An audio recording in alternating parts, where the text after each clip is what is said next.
Ok, voilà. L'histoire que je vais vous narrer maintenant est une histoire vraie.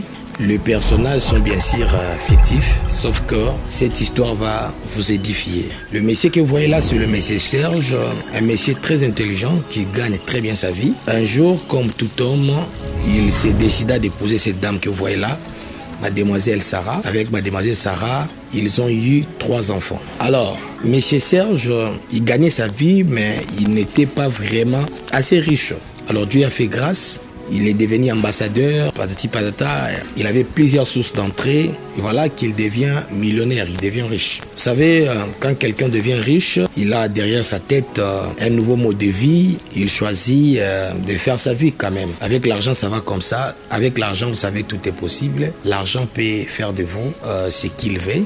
Ou soit vous pouvez faire de l'argent, ce que vous voulez. Voilà qu'il est devenu aujourd'hui le concubin de toutes les belles filles. Il couche par-ci, par-là. Vraiment, il a fait sa vie, il a fait sa vie, il a fait sa vie. Et arrivé à un certain moment, M. Serge est tombé malade.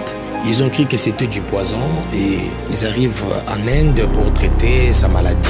On arrive là-bas, on dit à Messier, vraiment, nous sommes désolés de vous apprendre ça. Monsieur Serge, vous êtes atteint de VIH. Monsieur Serge change d'hôpital et c'est la même chose. Il essaie de faire plusieurs tests et vraiment, les hôpitaux confirment que Monsieur Serge est atteint de cette maladie. Alors, Monsieur Serge prend l'initiative, dit bon, ça va, il faut aussi faire ces mêmes tests à ma femme. Parce que je pense que si je suis atteint, ma femme aussi. Normalement, c'est comme ça, c'est la science. Et quand on essaie de faire ça avec sa femme est négative. On essaye de faire plusieurs tests, sa femme est toujours négative. À la fin des comptes, M. Serge est mort, il a laissé sa femme et les enfants. Et aujourd'hui, la femme, c'est elle qui gère les entreprises. Par la grâce de Dieu, les enfants grandissent. Mais quelle est la leçon tirée dans cette histoire?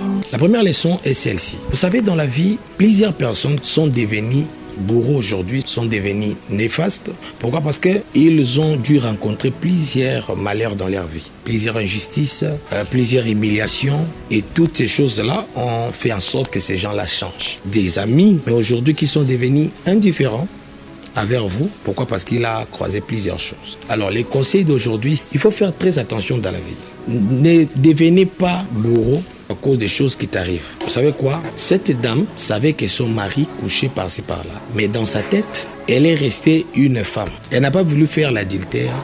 Elle n'a pas voulu être infidèle. Elle n'a pas voulu tromper son mari. Elle est restée dans la bonne voie.